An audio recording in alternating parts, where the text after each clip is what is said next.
welcome to week 2 of Britball with the Breens.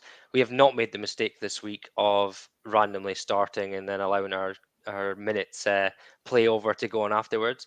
Although I do have a spot that is so big it's got its own gravitational pull this week, is what someone said to me at work. So other than that, we are good to go. Chris, are you feeling good today? Yeah, I'm living the dream. I get to enjoy the show this week, knowing that I've not got a game on Sunday, so I'm a bit more relaxed this week, which is Yeah, always we had some cracking games last week. Obviously, we don't do the rundown, Steve and that do the rundown, but we'll obviously use that towards our fixtures this week. But as normal, as we have a guest tonight, so we're going to introduce him. So tonight we have Gary Gardner. He's the head coach of the Bristol Apache. You're going to get him in, and we're going to talk a bit about football down on the well, is it Southwest? Southwest it is. We'll call it Southwest. Yeah, Southwest. He can correct us in a minute. I'll just get him in. Good evening. Southwest. It yeah. is Southwest. I was thinking myself, you know this, I've been to Bristol a few times, and for some reason that just popped out of my head there, and I thought, oh no, it's not. It is Southwest. They're all good. Matthew says, afternoon, gents. Thanks for getting any fixtures this week. I'm sorry. That was the purely League Republic Hey, wasn't up to date. I'd like to defend myself here. I did not forget about Crew. All right, I had called dibs on the Crew game before we even went live. So, yeah, direct all your anger this way, because I did not forget about Crew. I think I did the fixtures on the Tuesday, and I think the League Republic was updated. That's what I'm blaming anyway. Good Lord, does that spot have its own heart and lungs? No, as I say, honestly, first thing one of my workmates said to me, has that got its own gravitational pull? I was like, honestly, man, it's ridiculous. It's Anyway, the times I'm glad that I just got the receding hairline. yeah, get the spotty face. How are we, Gary? Fantastic. Sun's out, so it's all good. Yeah, Looking I forward need to a a good good weekend. win for you. A good win for you last week. Yeah, it was good. Straight out of the gate. um, we went down there and just did our thing, what we could do, and take care of business to get the win. So yeah, that was good. Feeling good. It's good to get the first game out of the way because we've been practicing since early February. So it's game time. Well, it's season time now. So it's good to get that. We're all in season now, so it's great. It's good to Yeah, be here. it's good as well that he's obviously have got your offense going really early. Maybe against Torbay, its defense maybe isn't that great, but it's good to get your offense on the field and scoring points that early. Yeah, we had some really good runs by our running backs. Our starters. We had some backups that got on for some really good yards. Some guys in different positions. We were just trying, all sorts of different things, and it obviously worked, and we came out with a win. So um, we got both QBs in and stuff. So we had a good look at ourselves and stuff. So fair play to Torbay as well. They did have sort of low numbers and rookies and whatever you want to do, but when you go to games like that, you either sort of tuck your tail in or give it, and I think they sort of gave it, gave their best shot at it, considering and stuff like that. So Yeah, Yeah. I fair mean, play. Chris, on you go. Yeah, I was just going to ask you, like about football down in Bristol. I mean, we're looking at you've got the Aztecs and the Apache, and then in the university leagues, there's obviously Filton, UWE. Like, how has Bristol become such a hotbed of football? I mean, I know we've always had the Aztecs and the Apache been around for a few years now, but it does seem to have kind of exploded down that way. Yeah, I mean, in the last couple of years, it's from the the Pride guys, um, Ben Herod and Dan Mayer, who was at the Pride. They sort of built the academy up along with the Aztecs. Any guys that come from the Pride, they play the Aztecs. If they don't, go abroad into Europe, European ball and stuff. We try to retain a few guys locally, local guys. So if they don't go, if the Pride guys, if they don't go to the Aztecs, we do have a couple of guys that have, come to the Apache. UE has spent a lot of money in making their performance, as you know, making their performance American football top. Just a lot of money into it, put a lot of effort into what they do, and it's local to us, to Bristol. And again, Dan Mayer, who was on the Pride, he's over at UE now. So that's kind of, we got Ben at the Pride, we got Dan over at UE now. We've just got all that sort of link. Like you guys said before we got on, there's kind of a Bermuda Triangle of good football teams in the area, and we still recruit anyways, but there's it's just good. Guys can play a good level of football at uni, and they can come to us in the summertime playing Aztecs in the Premiership, or they can play with us in Division 2. Well, that's one thing I was going to ask you actually is, so obviously do you all link, do all the coaches talk and all that kind of stuff? Are you all very close, like, together? Like peas and carrots, yeah. A classic Yeah, pairing.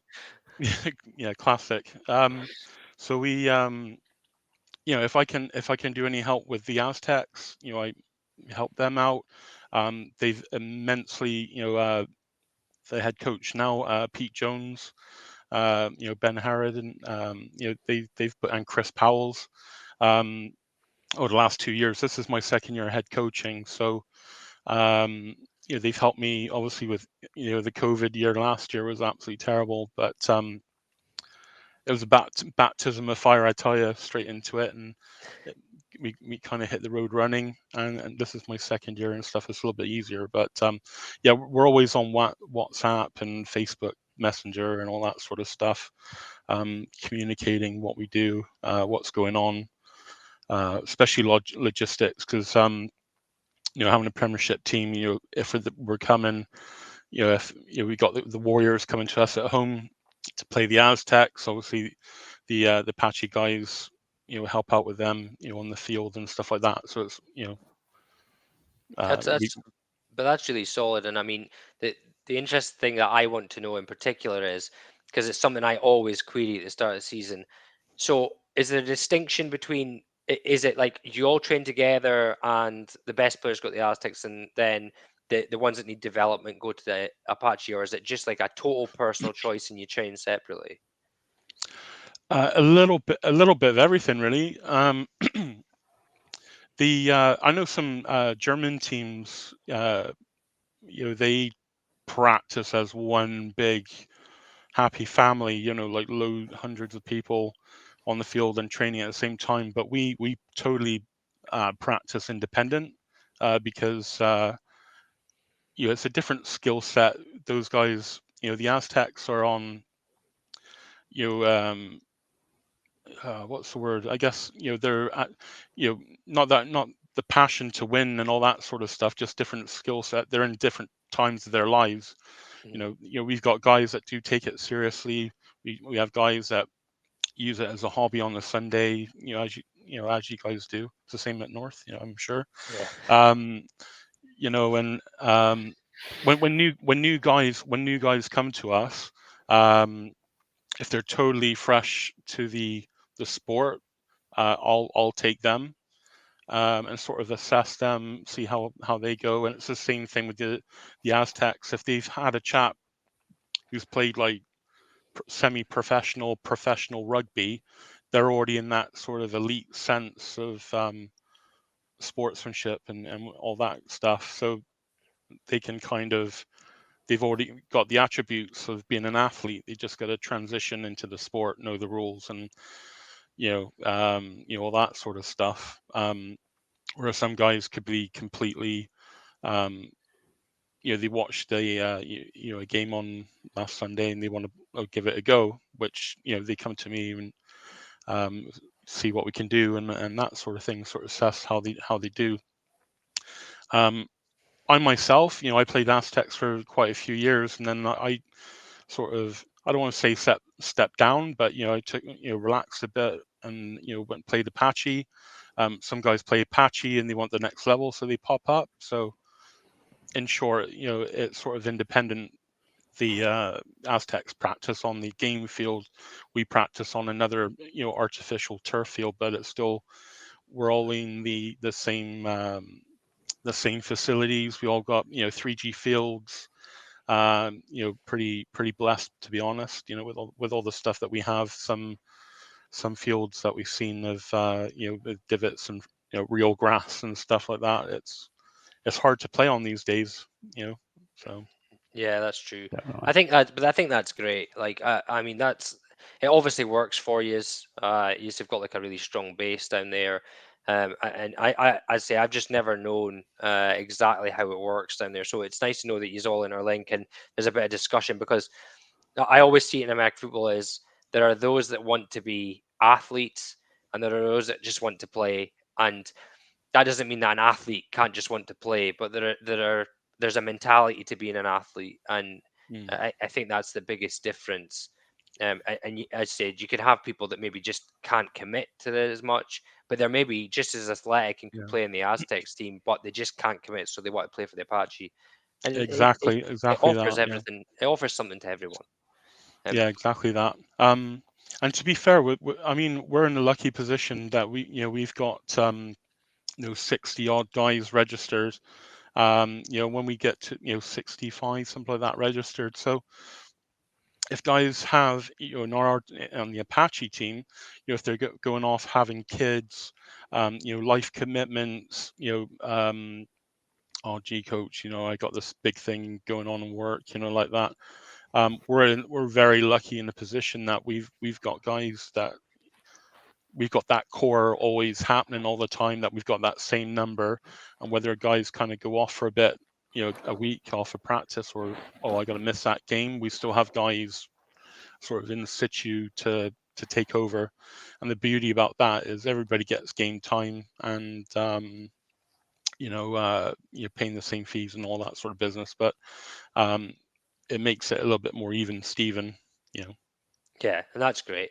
Chris, have you got any questions for Gary before we go into the stuff No, this week? I mean, I think I asked kind of what I was wanting to know about it, and as I say, I do admire what's kind of going on down there in Bristol, and it's pretty cool to see how much football has kind of just exploded down there as well. So it's always good to see. Yeah, I think as well. The thing is, we've kind of, I guess you could say, we've recruited in house, and like any organization, you would hope. I've played through the Aztecs and the Apache, blah blah blah, worked my way up or whatever. Guys.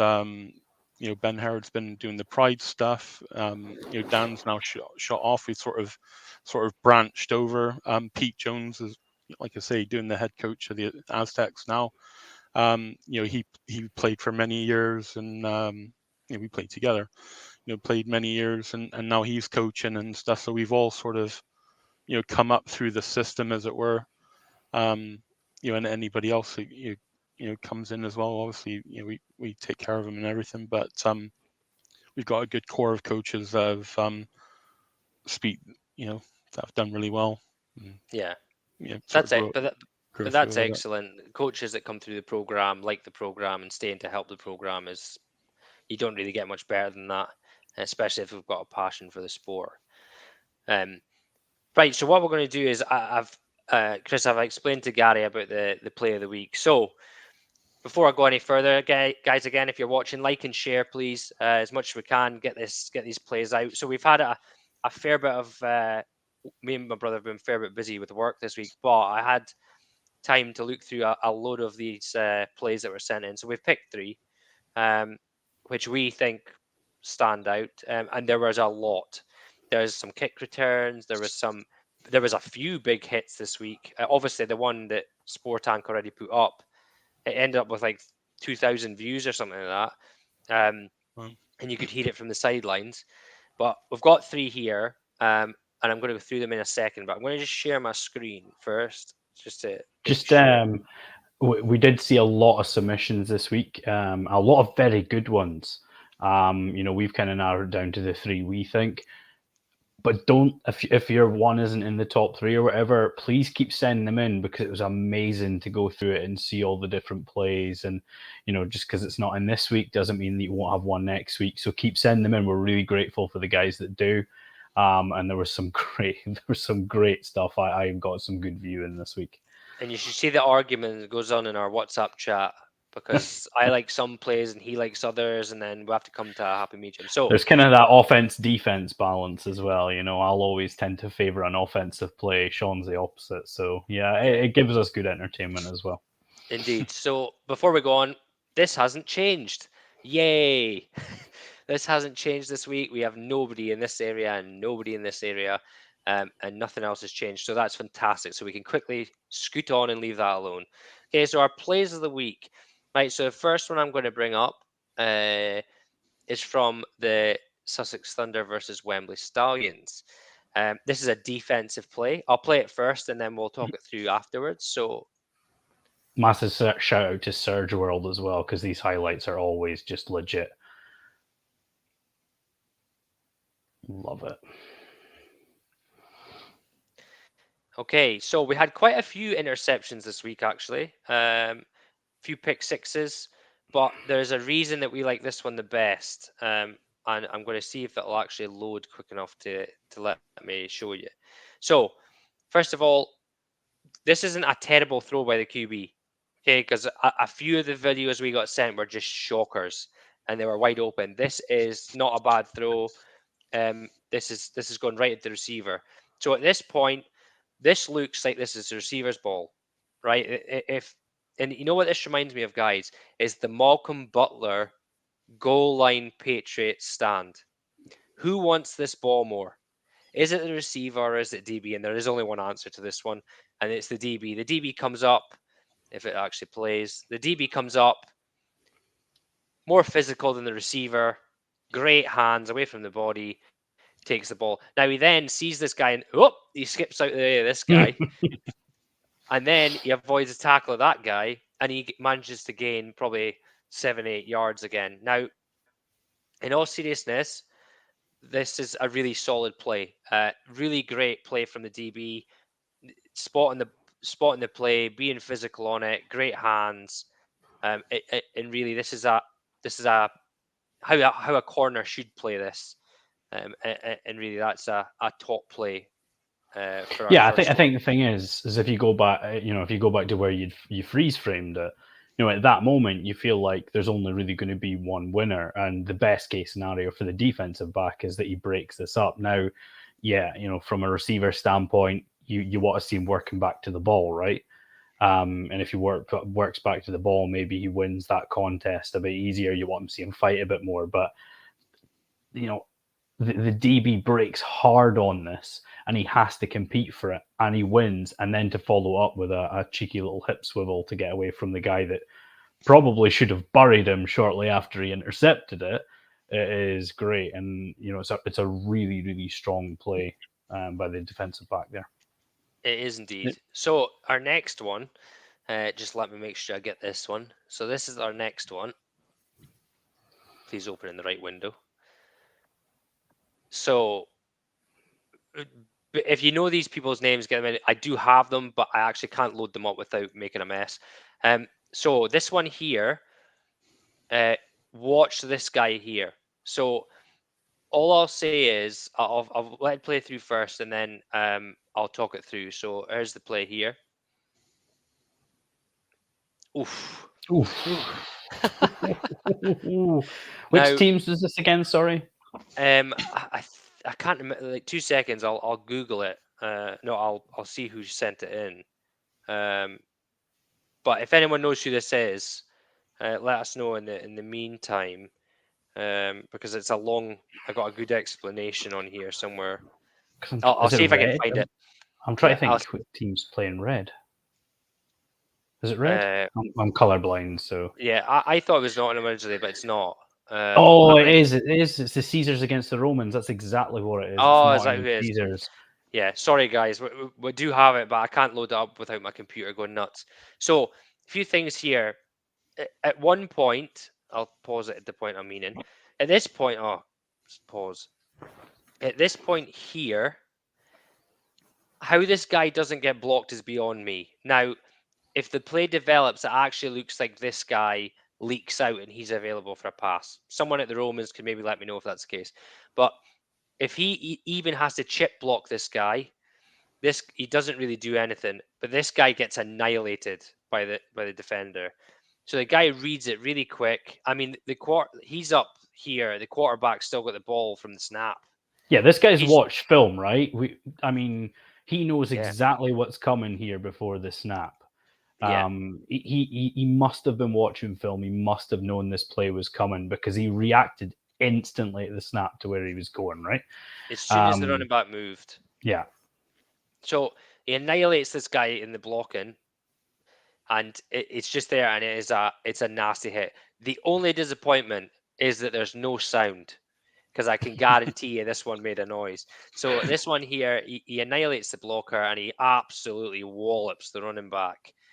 And that's just a great play all round. We'll watch one more time here. Annihilates his blocker and absolutely thumps him. And you know this, like, I'm all for I was skill position all my life, but that is a cracker of a hit. Yeah.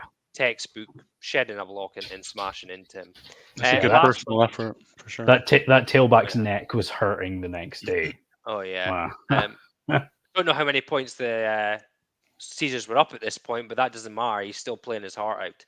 And the last one here, I believe, is from the Spartans, the Halton Spartans, which caused probably the biggest upset of the weekend, which I quite enjoyed, which I'll explain about later. But it's that we've been sent in loads of runs this week, but this one is our pick for a couple of reasons. So we'll watch it through first as normal.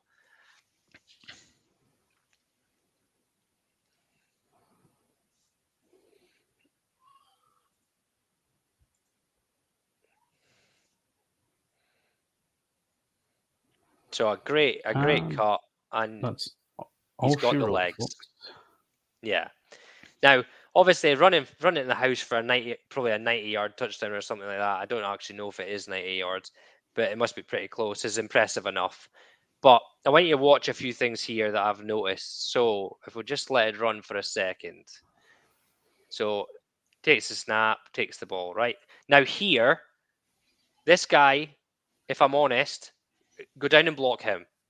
Right? I know if you've missed this block, fair enough, but get down and block him because he's still in the position to make the play. However, his teammates adjust. So his teammate then gets this block and then goes, actually, I'm in for seconds. At this point, this looks like there's a massive hole.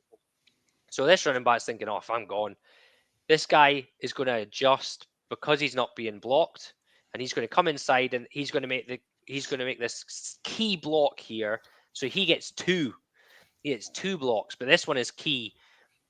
Smashes him out of the way, but the patience of the running back to wait for this hole and then accelerate through the gap is what's really impressive. The run to the end to run 100 yards, I'm not sure I could make it.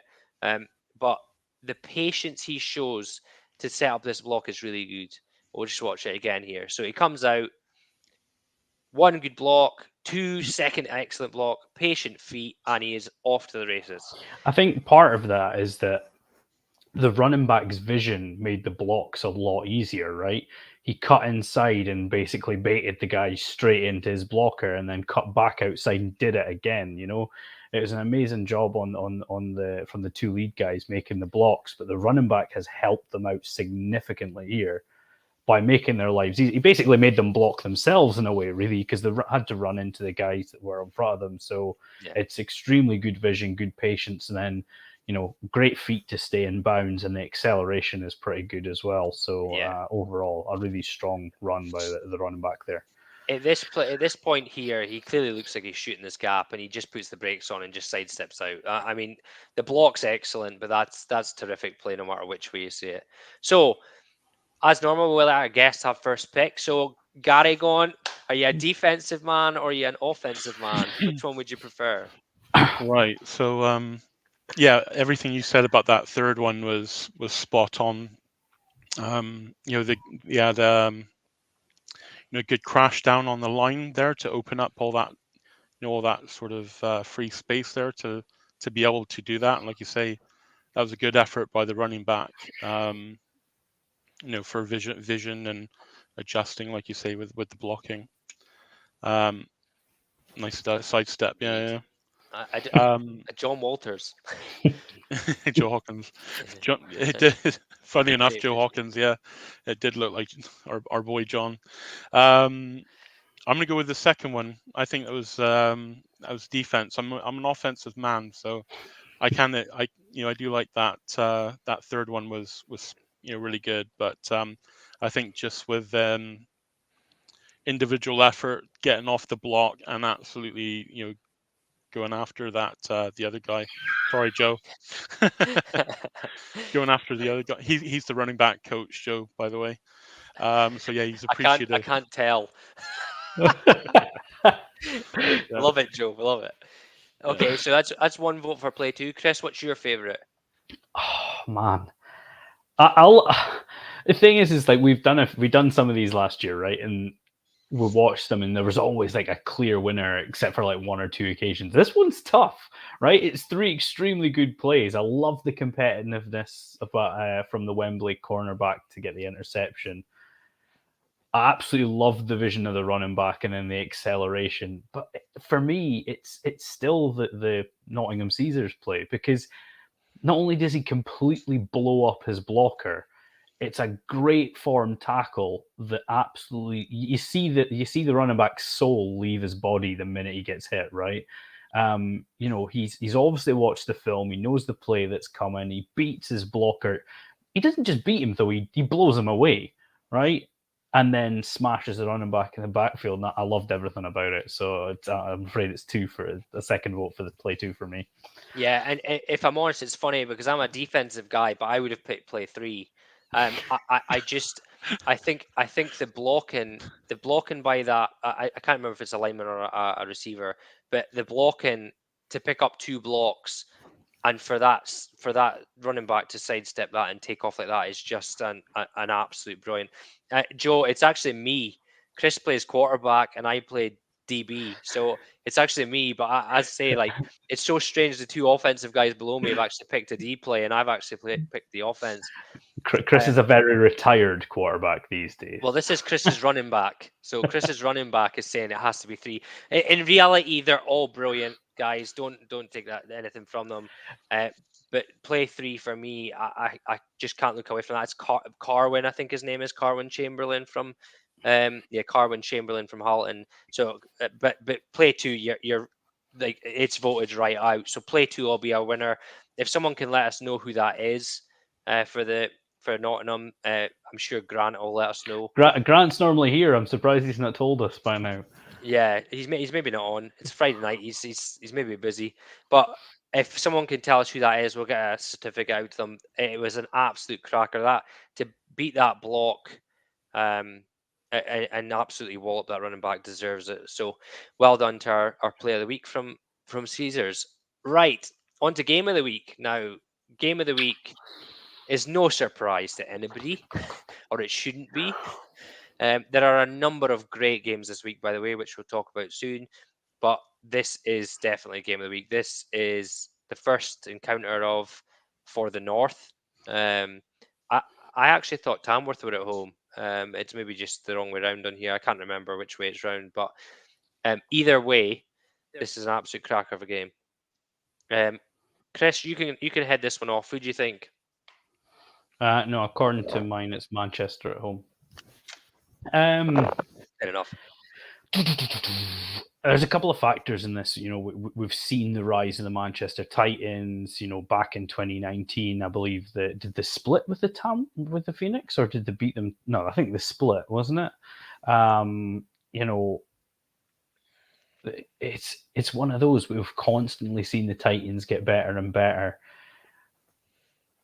This is it. This should be a close game, and I'm expecting it to be one.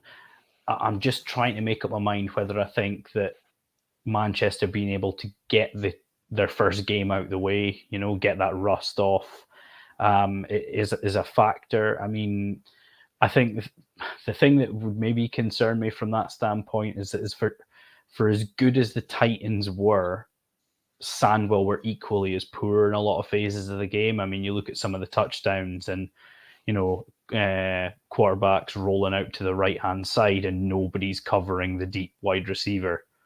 And it was just baffling to me how somebody was just left that open.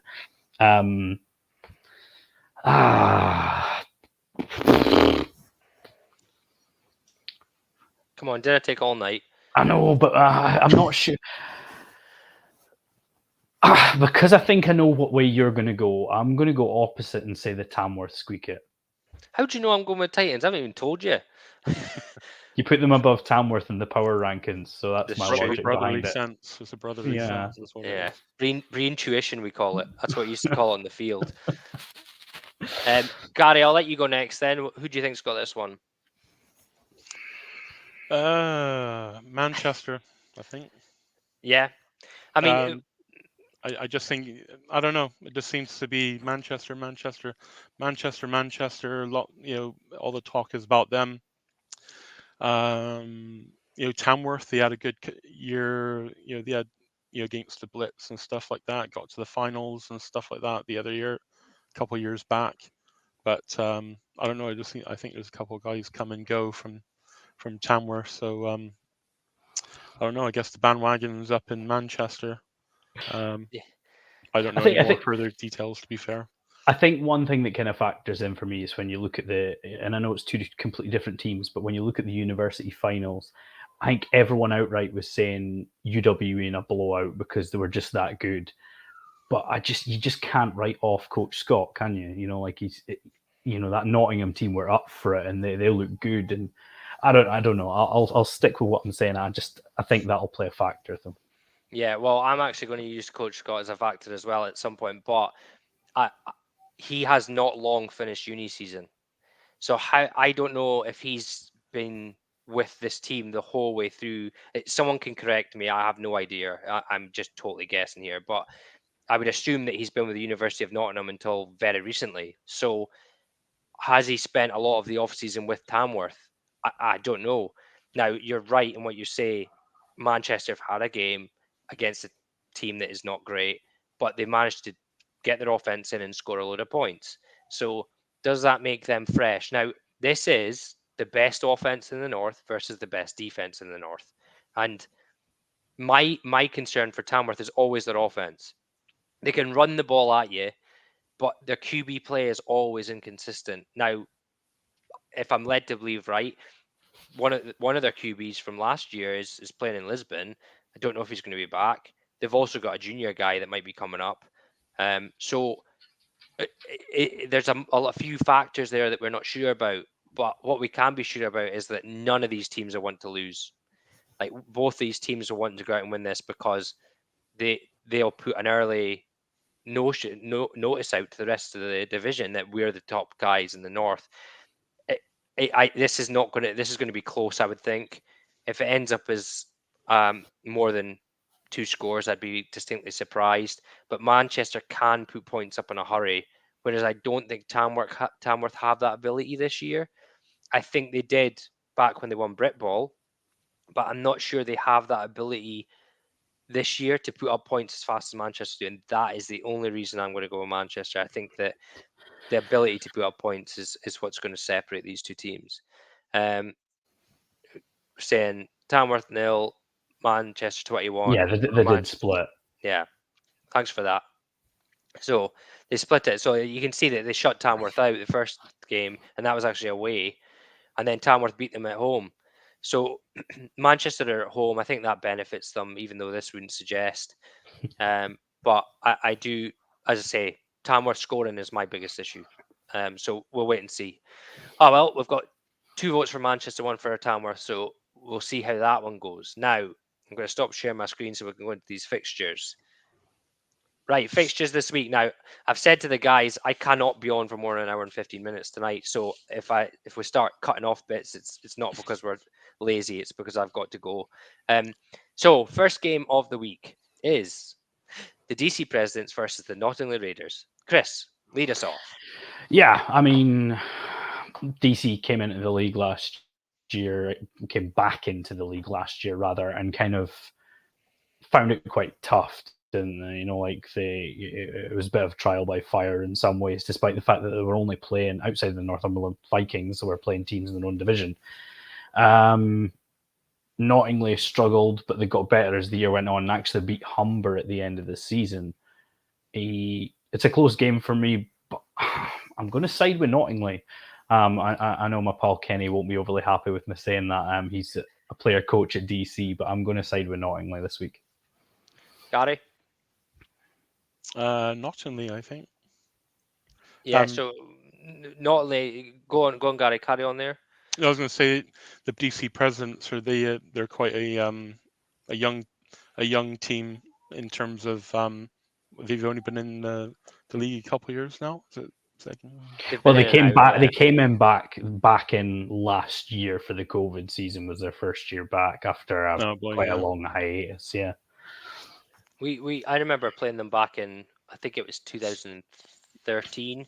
They had a really good team back then, and they used to arrive in this like bus that was painted in American flags. It was like Air Force, Ground Force One, they called it. And a guy used to come out with a massive flag and plant it in the middle of the field, and they were good back then. But yeah, they left the league, and I'm guessing that players went to the other teams in that area. But they've now come back. So do you think DC, or you said Nottingley there, do you? Nottingley, yeah. Yeah. Now, Nottingley are an interesting one purely because I wonder how many players they've gained from Leeds joining Rams, because not all the Leeds players will have wanted to play in Division 1. So will they have gained some players from Leeds? Will they have gained some people from the Rams that don't want to be third, fourth string? That's an interesting side to it. The DC Presidents have gained some players on the offensive line, obviously Kenny being one of them. And if they have recruited and strengthened, then they have every chance to beat Nottingley, who are one of the weaker teams. I think because it's early season and DC Presidents are at home, I think I'm going to give this one to DC to sneak. But we will see. Second game of the week is Inverclyde Goliaths versus Lancashire Wolverines. Gary, you can go for this one. Lancashire, I think. Lancashire Wolverines. Yeah, I mean, the Lancashire Wolverines have been very quiet this off-season, which is a good thing. Lancashire have been, over the last few years, I've seen Lancashire teams that start off the season really well, and then they have some sort of disciplinary issue or some wonky coaching issue, and it just seems to ruin their season. They have been extremely quiet this season. Their coach put up something on social media the other day. Looks like they're just focused. And if that's true, and they have their starting QB, I think his name's Josh Mills, they have him back, then they are earning their place in the rankings, my power rankings at the moment. I hope they show what they're made of. But Inverclyde Goliaths, no matter what scoreline was against Northumberland last week, Inverclyde will give them a game. And if they're not on their top form, if they go down for a few points and the culture hasn't changed there, then that's an interesting one in itself. But I'm going to go for Lancashire in this one. Chris? Yeah, I mean, I guess the main thing we've been hearing out of Lancashire, Sam, you just seem to know everything, do you? We need to get you back on here as well at some point, Sam. I think he knows him. The Wolverines, the main thing we hear about them every year is how unhappy they are to travel. We get to the point where it's literally like they make out that like going to Glasgow, they might as well be flying to Australia the way they speak about it. You know what I mean? But yeah. Interesting. I don't know what to say. Yeah, but could that play a factor? The fact that they're on the road and they're having to travel to not Glasgow, as the Inverclyde Goliaths would tell me, but they're a very strong side, and I believe they'll have enough to win this game. I think this comes down to the difference between an established Division 1 side and a new Division 1 side. As good as the Goliaths are, I think the experience from the Wolverines is the factor. Yeah, I also seen a picture of the Wolverines' offensive line. Damn, It's Big big. dudes. Whether they're athletic or not, it's a different story, but it's big. So it should be interesting to see. The next one is the Bournemouth Bobcats versus Portsmouth. Now, this could be an interesting game, or it could show us a very, it could tell us a lot about their division. So Bournemouth went into this season on a high from last year, and the Knights just brought them down a level. Now, whether the Knights didn't have all their players last season or not, don't know. But they went out and they won 31-15, which is a solid win against Bournemouth. Portsmouth, they gave the Oxford Saints a run for their money, but it didn't put up many points. So for me, this one will be down to Bournemouth are at home.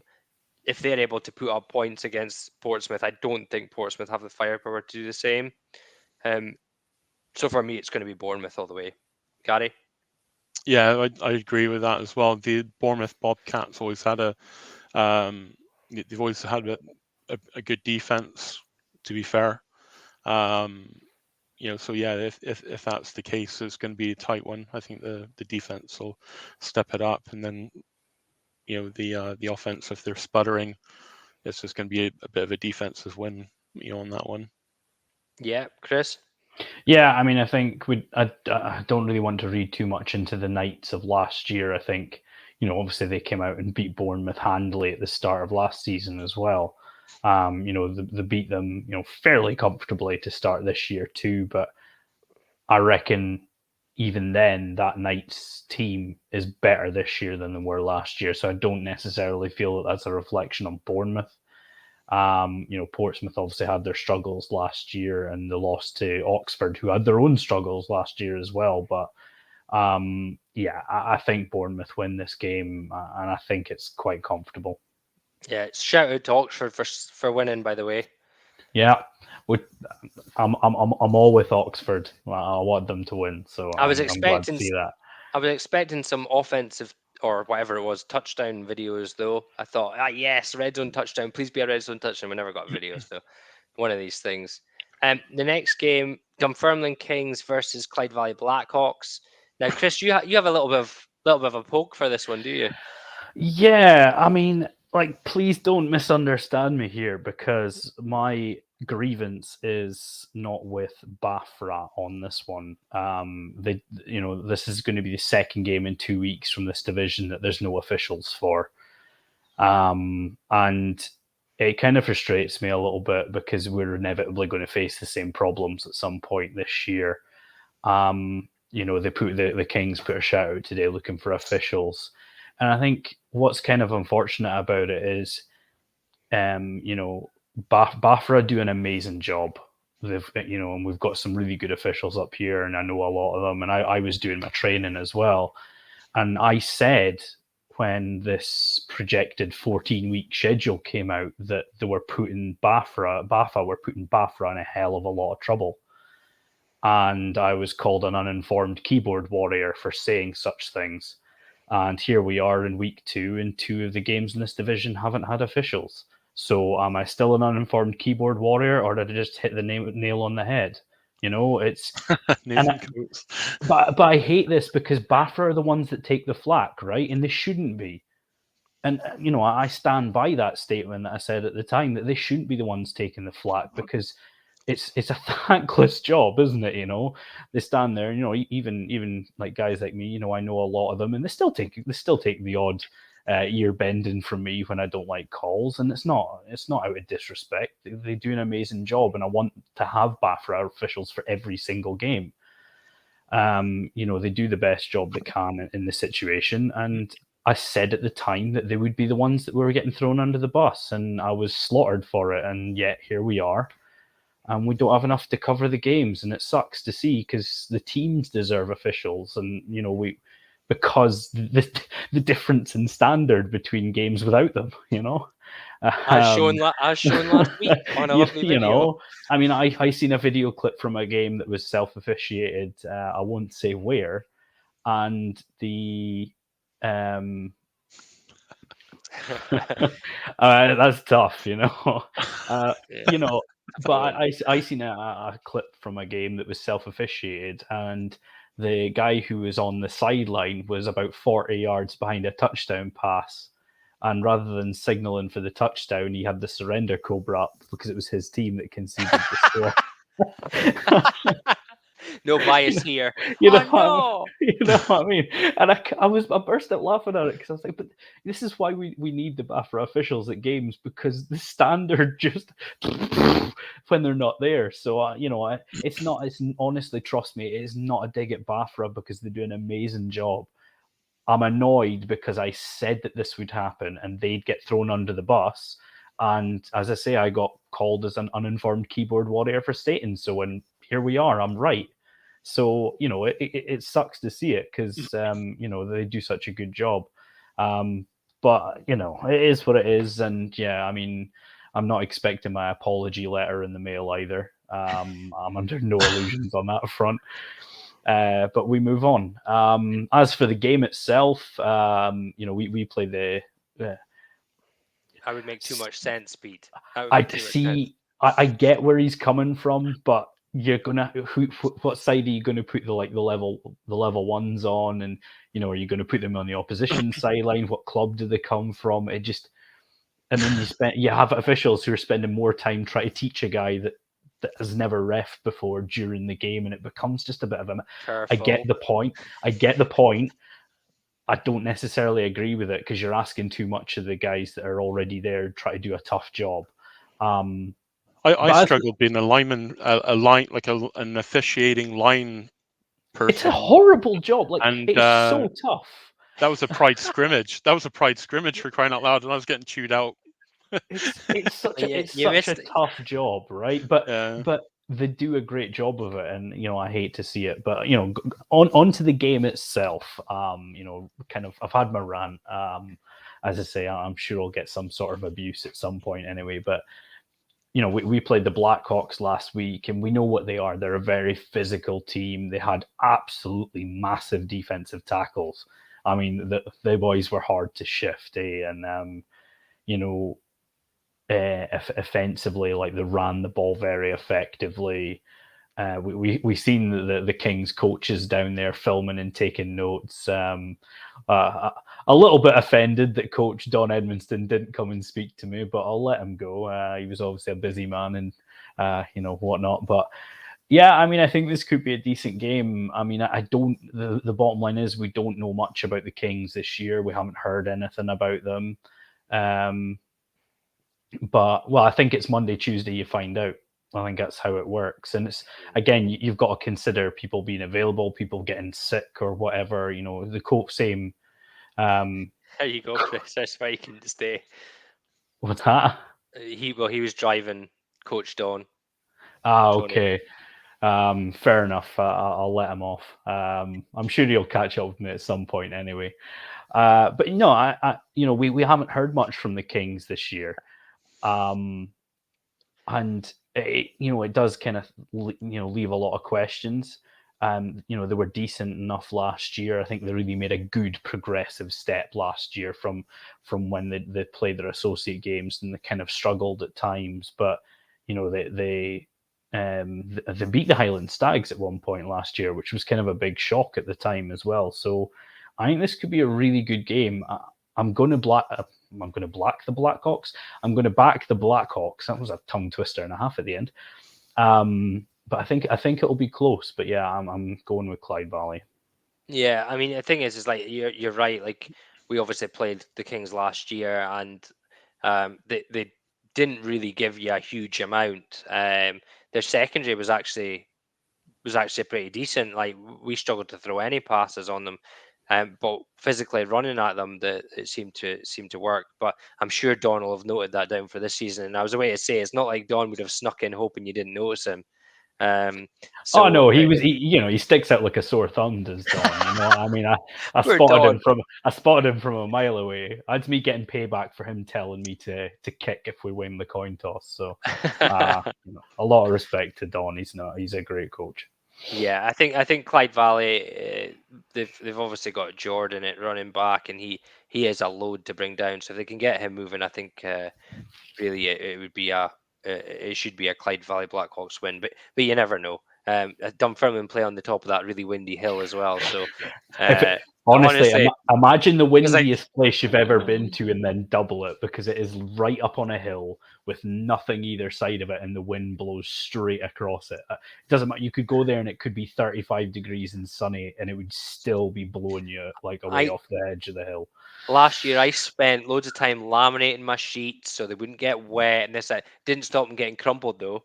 Standing in the wind, they were bent over like halfway by the end of the game. It was ridiculous. So Clyde Valley for me. Gary, you got a pick in this one? Clyde Valley, I think. Just I've known the name over the last.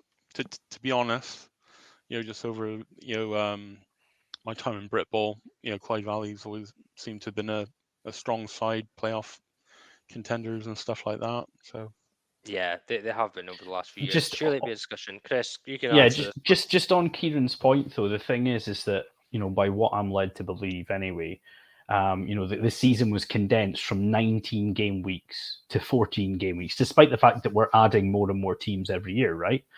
And I believe there was a discussion, and it was believed that I mean, my stance was I didn't think it was fair to Bafra. However, by what I'm led to believe, they agreed that they could manage it, and it's just not possible. You can't take away 5 game weeks with more teams unless you've properly recruited extra officials, and they are recruiting hard, but you've got to factor in illness and people's holidays and stuff as well. And I mean, you could. The thing is that you're going to be spending so much time rescheduling games, and there's just no time to do it in. Yeah. And then it runs into the university season and all sorts of chaos. Runs into the cricket season. Oh wait, that's mean. Craig, yes, you have. But I'm going to steal your profile picture for every time we have something that's funny or like controversial, because that picture just gets me every time. Huh? So yeah, you have. You can What's the watch play, the rest. coach? You can no. You can watch the show and then rewind later. So next game up here is some first timers this season. So we have the East Essex Sabres versus the East Kent Mavericks. What was saying? That's fair point. Yeah, thanks for that. That's good to agree. Go ahead, more than welcome. The East Essex Sabres versus East Kent Mavericks. Now, East Essex Sabres had a decent season last year and even managed to beat the Essex Spartans in one of the games. And East Kent were kind of a hit or a miss. They scored some really high points against some, well, I'm assuming, poor teams, and then they struggled against the better teams. So for me, the only interesting thing is it looks like the Essex Spartans have managed to maintain their squad and not lose any players to Division 2 because they managed to beat the Blitz B last year. Always a concern when there is local teams in different divisions that if one moves up, some of them go the other way. But I think that this one's the Sabres for the taking. Gary? Same. I think with the Sabres. The Patchy played in the playoff game a couple of years back against the East Kent, and I don't know. I think they might have. We ended up going to the further on in the playoffs, but going by that game and stuff, I think they just got in the playoffs and things like that from I'm just going on by that year, so saying the Sabres as well, Essex. Yeah, Chris? Yeah, I mean, I think you look back to last year and the Sabres looked like they took a good jump. And the Mavericks kind of either stayed the same or dropped off a little bit. So going off of that, I'd expect the Sabres to continue that growth into this year. Honestly, didn't really, there's not another team in Kent, is there? In Kent? I just wondered why they weren't just the Kent Exiles. Mavericks. The Kent Exiles. Yeah, I guess that's true. Yeah, just that massive Prem team with loads. Exactly. Yeah. I'd always wondered why there was like a reason why there were the East. Leave me alone. You know what I mean? But yeah, so I'm sure I'll get roasted for that one. The Kent Exiles didn't exactly like me last year anyway, so sorry guys. How big is Kent anyway? Do you know what I mean? I don't know. I live in Aberdeen. I am nowhere near Kent. I have no idea how big Kent is. It's quite a rich area, Kent, is it not? Is it not quite a really nice area down in London? Yeah, I think it is. I think so. Yeah. But anyway, well off never. I expect the Sabres to win. I think they'll keep growing from where they were last year. So Sabres for me. Yeah, Bradley's the Essex Spartans coach. He obviously thinks the same. I'm not actually quite sure what this meant, but I'm guessing it means the Mavericks left hard last.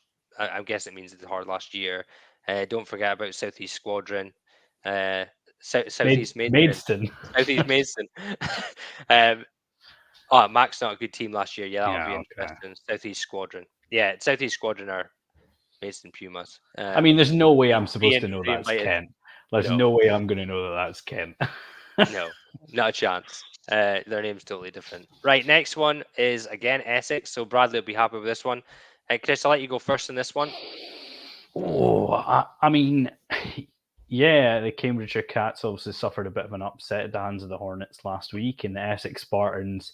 I don't want to say they had that they gave an upset. I thought it was a game that would have been close, and they won it. So yeah, I mean, two teams that had completely different week ones. Both were in very competitive, tight games, and yeah, I think it could. I'm not expecting that many points. I really am. I'm not expecting there to be many points scored in this game. We spoke about how potentially the Cats didn't have their starting quarterback last week, and for me, I'm going to say that's the factor this week. I think maybe just plays the difference, maybe sways in Cambridgeshire Cats' favor, but I can see this being a one-score game. Could be close. You think, Bradley? Yeah, no bias here at all, Bradley. Not at all. Absolutely not. Gary, what do you think? I want to go with Bradley. I think he's obviously passionate about the Spartans. Oh, he is. Love it. Let's go with the Spartans. Yeah, I'll go with the Spartans. Well, I think for me, by right, 2 points up. By 2 points. Oof, that's a good like call. 2 touchdowns up. Oh, 2 touchdowns. Oof. Well, the Cats won't like you for that one. I think that's one of the things for me is that the Cats was a bit of a surprise loss for me last week. Now, I had, as we said last week, I had heard that the London Hornets had improved and recruited well, but I still expected the Cats to have too much. Now, a starting quarterback can make a massive difference. If that is true, that the Cats were missing their starting QB, it could make a massive difference. But it is away from home as well, so they've also got to travel, and really this will be a very close game. In here, Cats versus Hornets. Hornets have won the last 7 out of 11. Yeah, I actually seen something about that. I can't remember where I seen it online. It was maybe actually it was Game Day Live. You posted about this, was it? Yeah. So the true about the Cats QB. So it would be interesting to see. I think the Cats will rebound if they've got their QB back. I think they'll rebound, and I think they'll win this one in a close one. But the Essex Spartans proved last week they can go out and beat the Blitz, and really Blitz B, and that's really a big positive for them. Next one, oh dear. This one could get a tad messy. Now, and the reason we say this is because we know who the head coach of Northumberland is. And if I know him as well as I think I know him, he will make sure that he wants to put up as much points as the Rams so that there isn't a drop in their power rankings, let's say. Glasgow Tigers, right? If any of you are watching, I'm going to say this down the camera. If any of you are watching, Northumberland will onside kick. All right?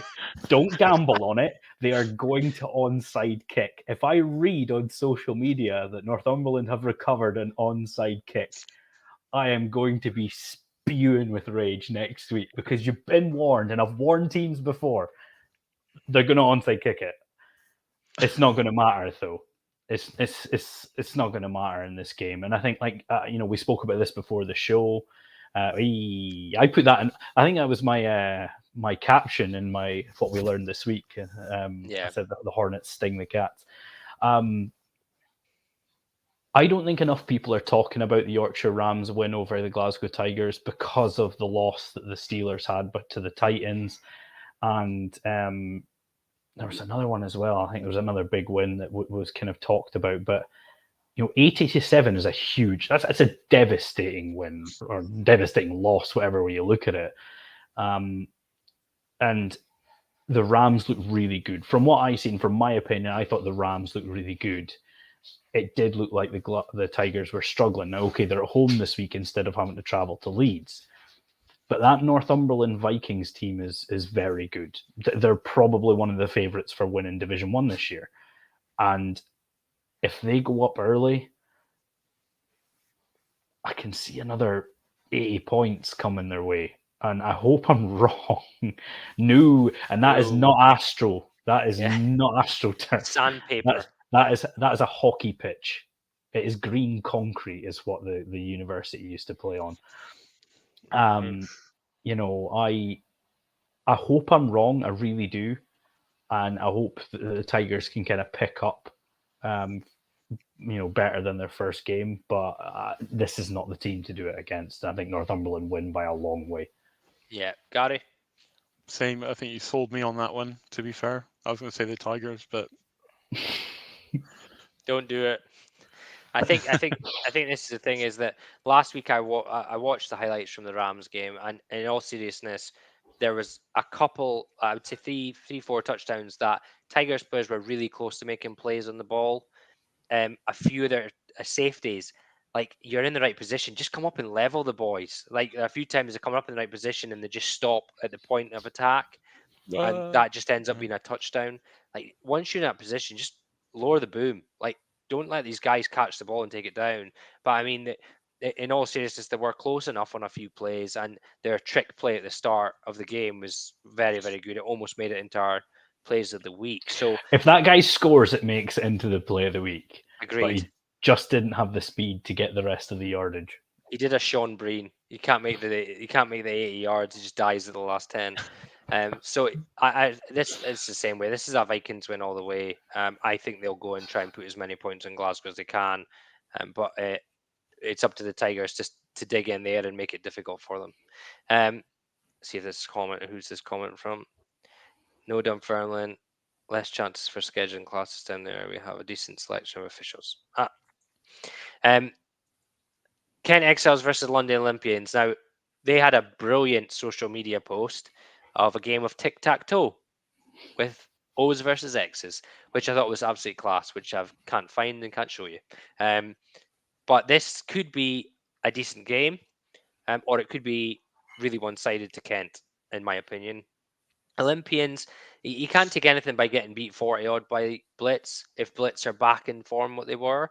But at the same time, like in 2019, the Olympians were much closer to the Blitz. So have the Blitz just taken a step up again, or have the Olympians dropped down a level? Hard to tell at this moment, but I'm going to go for a Kent Exiles win here. Gary? same. Kent Exiles. When I was coaching with the Aztecs, obviously before COVID, just all round good team, well coached. They had all the coaching staff, really big team. Good players on all sort of facets of the game. If you still have those guys there and stuff, and still recruiting hard, and still got that core team. Yeah, Kent. Chris? Well, I'm already in the Kent Exiles bad book, so Kent by 24. So three votes for Kent there, and a few votes for Kent on the chat. It's certainly going to be an interesting game. It'll really mess up my power rankings if it goes the other way. Next game, oh dear, another one. Now this is Northants Knights versus the Sauce. I'm not even going to try it. Chris, do you want to go first in this one? Yeah, I mean, the Northants Knights, they're clearly a very good team. I mean, they posted their roster before the first game, and it was like 66 players or something. It's a huge roster, a big squad. I see one of their players has just been signed to a German team, I believe, as well. So obviously that's a loss for them. But they've also got somebody coming the other way, isn't he? He was playing in Germany, I think, and he's coming the other way. So, the rich get richer and all that in some ways. The Soft played against Swindon, and the Swindon Storm, really stepped up last year. And the Soft, I think, lost 30-0. I mean, if going to say that. If the pre-game entertainment isn't two guys jousting, then we should all just abandon everything now and just stop Britball because it's let us down. Where's the horses for? Go see. It maybe benefit the Sauce to just say they want to nominate a champion in a fight to the death for victory. You know, it might be that way they go. But yeah, I mean, this one could get ugly quickly, and I believe it will. And the Northants version of the Knights will be the team doing the beating. Yeah, I mean, it would be fun if they gave the kicker and the kick returner a horse and a joust, and the rest of the team just battled out. I think that would be funny. And the meet in the middle. But yeah, I think I think this is This is going to be one-sided. Not Northants, to be fair, they should have won that game by the amount they did last week. They'll win this game easily this week. They won't be tested out until they come up against some better squads, and realistically, they might not see a really tough game until the playoffs this year. So that's why they never got moved up in the power rankings. But yeah, Northants all the way this one. Gary? Yeah, ditto. Yeah, Northants by 40. Well, I don't disagree, Nathan. just No, yeah, Worcestershire. They See, that's how you say it. what's this year? we can't say What's it. this year? Whoa, speak for yourself. Sean can't say it. I can say it just fine. Yeah, I mean the guys have got they got the numbers as far as I'm aware. They got the numbers and everything. It's just getting it together to play teams like Swindon. The Black Knights. Sorry, Worcestershire. They played the Apache the other a couple of years back. So it's just been they've had the numbers and everything. It's just getting it all together in terms of getting the plays together, getting it, just getting that team. Finesse. The finesse to play, getting all Execution. that execution. They to be fair, Worcestershire had a couple of good players on there. I think they got a couple of Pride guys. They had a couple of guys that were playing for Apache. I mean, this is a couple of years back. They've had some good players. It's just kind of getting those players in the right spaces, right time, and getting the play together. But yeah, I'd go Northants. Indeed, it should be interesting. The next one. Now this is a South Lincolnshire beat Scunthorpe last year and then never played the return leg, which was a scumbag move. However, they obviously got beat comfortably last week by Northants. And there's been rumor, this. Yeah, Northants. Humber. No, sorry, Humber. My bad. So they got comfortably by Humber last week, and obviously there's been a few people chatting about Scunthorpe online and saying why are they not in power rankings, etc. And in reality, it's because we don't know. We don't know how they're going to fare this year yet. We don't know if they're if they've built more from last season, because again they lost to these guys last year. It's not going to happen this week. I think Scunthorpe are going to win this one. I don't think it'll be an absolute blowout, but I think that Scunthorpe will take this one. Gary? I like the Alphas name. Alphas. Yeah, I'll go with them. It just reminds me of the film Edge of Tomorrow. Kill an alpha, and you get to reset the day. Chris? I have no idea what you're talking about. Yeah, I mean, obviously we spoke about how the Lightning won this game 7-0 last year, but I don't know. I don't know if it's kind of difficult to read into the Humber score, right? Because we know Humber have improved, but 40-0 is a clubbing. So you have to maybe assume that Humber have improved and South Lincolnshire have kind of regressed a little bit. So I'm going to give it to the Alphas. Yeah. Edge tomorrow, Tom Cruise, and more importantly, Emily Blunt. What? Kidding me. Next one. I'll try not to sit with my Jeremy Clarkson smug face on for this. Because if you watched our show last week and you've seen the power rankings, I never put Shropshire in because, to be quite honest, I wasn't overly impressed with their 2021 results. And I wasn't sure what we're going to get for them. I certainly didn't think they were getting beat by Hulton. I put my hands up there. I thought they'd beat Hulton, but a few people, and I can't show you, and I wish I could show you, but when I put up the Division 1 rankings in the first week, all the laughing faces were from Shropshire. Who's laughing now? It's no use. You put yourselves up on that pedestal and you fell. So I think this one could get a little bit nasty. I think Leicester are going to be as good as we think they'll be.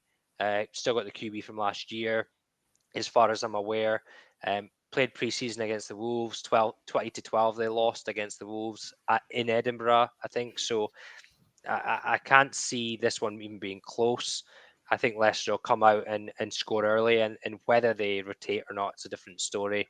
I think it's a Leicester win all the way. Gary? Just from what I heard, Leicester, I'm afraid. And one of my boys, Rob Rees, I'm name dropping. He plays on the Falcons, so yeah, I'm supporting him. So yeah, we'll go with the Falcons. We like that. There's a few coaches have come on here and they've had, they used to play for us at junior. They used to play for our team. It's a good way of going. Don't ever worry about name dropping, because we can't mention a team virtually in the UK without Coach Barnes from Hertfordshire Hertfordshire saying, "Oh, I have a guy that plays for them. I have a guy that plays for them." There's an interesting fact. Uh-oh. We go live to our man on the ground, Sam Bloomfield. Yeah. Okay, Bradley said Falcons. So cool. My thought on this game is, we spoke about Shropshire, and one thing we said last week was we didn't see enough from them last year, right, to put them in the power rankings. They didn't like that. Then they got beat by Halton. It is what it is. The defense was the bright spot last year, I think, before Shropshire had put up points for fun but been extremely leaky on the back end. But what kind of caught me by surprise last year was their defense was rock solid, but their offense just didn't do enough. And that's kind of what we were saying. The offense just didn't deliver as much as it should. And I'm not as convinced as you that this is going to be a big blowout. I think it's going to be tighter than we expect. But I think that lack of points from the Revolution is going to be the problem, and I think that's why Leicester win. Yeah, well, I think the one of Shropshire's new coaches is the old middle linebacker for GB. I think his name's Alistair Jarvis. Sam will probably correct me if I'm wrong, but that may be why their defense has got better. But yeah, if they go 3 and out every time, Leicester are going to quickly rack up points. But even if Leicester don't have the American QB in and they have another QB, if Leicester run the ball 40 times a game, they're going to overpower most teams in Division 1. So for me, that's where I think it'll go. Next one, we've only got a few left. So poor Solent Thrashers. Chris, I'll let you go first on this one. Well, we talked about this, and we know Coach Rains, and as much as any head coach is going to want to say we want to win every single game, they had to have gone into the game against the Warriors looking for small victories, right? It's no shame to be feeling that way about the London Warriors. I mean, every team in Britball feels that way about the London Warriors normally, right? They got on the board, they kept it under 50, which, I appreciate some people are going to say, well, it doesn't feel that good, but the London Warriors score 50 for fun, right? I mean, that's generally what they do. So, yes, I think Solent fared relatively well. We get to this game, for me, tells us more about the Blitz, right? The Blitz played last week, they won comfortably against the Olympians, but this is where we find out, are the Blitz really back to the Warriors level, or is there still a massive gap between the two? Last year, both games were really close, or the one game they played, was really close, but does that carry into this season? So I expect the Blitz to win, but I think the Thrashers will put up more points this week. And I think it'll maybe give us an insight as to where those two London teams are. Yeah, I think it'll be interesting as well. Like, you're right. If Blitz go away to Solent and put 40 points up, you're going, Warriors won at home, 40 points. It's going to be interesting. Steve will do everything he can to prepare for them, but I think the Blitz will just have too much for him this time. Gary? I'm going to go against the grain. I'm going to go with the Thrashers. I think just with Rains at head coach and stuff, like you say, he'll be prepared. I think he's got a good team, sort of all round and stuff like that. Yeah, maybe a close one. Not by a large margin, but maybe the Thrashers will thrash it out and. Aha. I'm in And my I'm in my film comparisons this week, and the Blitz kind of reminds me of John Wick when he's like, "People keep asking me if I'm back, and I've never really had an answer. I want to know if the Blitz put up 40 points to go. I'm guessing I'm back." And you're like, "All right, okay, fair enough." We've got 3 games to go, and I have to go through them because I'm going to get my butt kicked if I don't go. The Somerset Wyverns versus the Torbay Trojans. We'll start with No, you, Gary. You can have no this one comment. first. No comment. The Apache. Yeah, I mean, we're going to be watching this one awfully closely. I'm not going to lie. I think it's going to be Somerset. I think the Torbay is going to, they're going to hang with them all through the game, but I don't think it's going to be in terms of points, I'm afraid. But again, the Torbay guys, rookie team, that sort of thing. They were giving it to us. So yeah, I'm afraid it's the Wyverns. It's got a lot of changes with them. They had a chap Leiden, who was one of our coaches, the Apache coaches before. I believe he's now left. To be honest, I don't think I think they're doing a bit of a rotational coachy type thing, as far as I'm aware. So I'm not too sure how that's going to play in with the guys, with the Wyvern chaps. But they've got good defense. They got some. They have been the last time we've seen them quite well drilled and everything. So they're going to put a score up on them. So I'm going to go with the Wyverns. Yeah, I think the Wyverns were definitely played second fiddle to the Apache in 2021, but they were by far the best team outside of them in that division, I think. So I would suspect a Wyverns win here. Chris? Yeah, I'm the same. I mean, we seen them make a big jump last year, right? They were the second place team in that division. It's pretty much, if not completely, the same division again this year. So we're going to assume they've kind of kept growing a little bit, and I think the Wyverns get the job done quite comfortably. Yeah, this next one could be a good game. Now, South Wales Warriors versus Rushmore Knights. The South Wales Warriors gave the Hertfordshire Cheetahs a scare last week. And one thing that I said on this last week is that you've got to remember South Wales Warriors defense is very good. It shut out the Bournemouth Bobcats in the 2019 final. It basically shut down every team they played in 2019. It's obviously solid. Rushmore have got to travel there. They've obviously just come off a win against the Bournemouth Bobcats. So to me, this is quite an intriguing game. And I actually think that had it not been for Manchester versus the Phoenix, I think this would have been the game of the week because I think it's going to be that close. I think that Rushmore are going to go up there and I think they're going to squeak it by a touchdown. Gary? I'm going to go with the Warriors just for a little bit what you said, but the other way. Yeah, the Warriors have always had a good defense and stuff. When we've played it, when the Apache have played them in the past, it's been a good hitting physical game.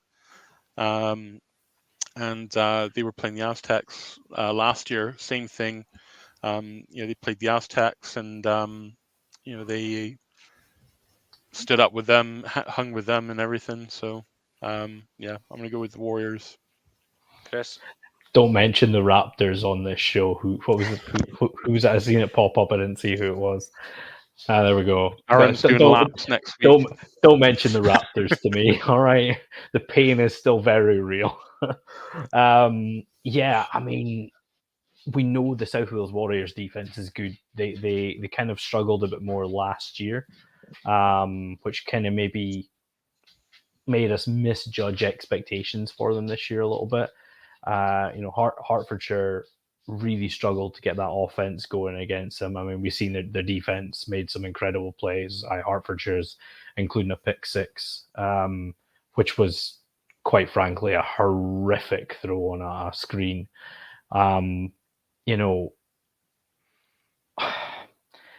I think the key factor for this is the fact that Rushmore got their offense going last week. The Bournemouth defense is still quite good. I did see this from coach. Rain all day. I mean, I still think the Knights have enough to squeak it. I think they get it done. I think what we've seen last year from the Cheetahs was the offense got better as the year went on. So I'm going off the assumption that that's going to happen again this year, and that the offense just didn't quite click for them. But I think it does for the Knights, and the Knights win. Yeah, certainly this scoreline may open up our division for power rankings, because the next game is the Wembley Stallions versus the London Blitz, and Wembley look legit, by the way. Now for the last couple of seasons, I've had a soft spot for Wembley because I've posted a few times about them being the team I think will come to the front of their division, etc., etc. Last year they ran Hertfordshire close, but I watched their game highlights, and their QB is very good. He is accurate. He doesn't make many mistakes. He extends plays, and honestly, he played, like, just from highlights, he played exceptionally well by the looks of it. And that is half the battle. If you make no mistakes and your passing is that accurate, then you're going to win games. And they already had a good run game. They've got a big running back. They've got sneaky wee handoffs. And I think Wembley will win this one. I think Wembley are better than the London Blitz B in general, but I think they split the series last year. I can't remember exactly what it was. I looked it up earlier and it's totally blanked my mind. But I think Wembley take this one. Chris? Yeah, I mean, from a Wembley Stallions standpoint, they travelled to the Sussex Thunder, they put up 30 points, they conceded nothing, right? They're going to be feeling pretty damn good about themselves going into this game. The Blitz B, I mean, they lost it on a heartbreaker. I mean, I don't know if you read in my what we learned. They were in the lead, and with like a few minutes left to go, they muffed a punt that gave the Spartans the ball in danger territory with not much time left. But it was the third attempt at the punt. The Spartans punted it, and there was a penalty against the Blitz B. And then the Spartans punted it, and there was a penalty against the Spartans, and the Blitz B opted to re-kick it. And on the third attempt at the kick, a fair catch was muffed, and the Spartans recovered it. And that's a devastating blow, right? But I think the thing is that what we spoke about from the Spartans standpoint is they're a very good running team. And Wembley Stallions have a strong running game. And I think that's going to be the factor. I think clearly the Spartans' run game was good enough to get over the Blitz B, and I think the Stallions is going to be as well. Yeah. Gary? Yeah, Wembley as well. My brushes with Wembley have been, good, well coached and stuff. Like you say, that they've had a good run game. The QB, from what I hear, good chap. So yeah, Wembley, like I say, right from the youth. I did some youth coaching, just off the cuff. Their youth program's good. So I think they're kind of doing the same thing as us. Sort of young guys, bringing them up, and they've got them for the the adults team and stuff. So it's a good program all around. Is, yeah. And I said last week they have some youngsters to come up as well. I've seen a couple of the youngsters on Instagram, and one of them in particular, the QB, looks really good. Last thing before I disappear, Game Day Live is back again. Last week it was very good. Last week there was lots of interaction with it, some good chat on there. So if you're at a loose end and want to find out what's going on, please hashtag Game Day Live in so the boys can see the scores. And thank you very much to our guest, Gary. Thank you very much for stepping in and being part of our show this week. Thank you very much. I hope you enjoyed it. I hope everybody else at home enjoyed it. Top teams invest in youth. Indeed, they do, Nathan. I hope that the rest of you enjoyed it, and we will see you again next week. Thank you very much. Great. Thank you very much, guys. Appreciate it. See you later. No problem.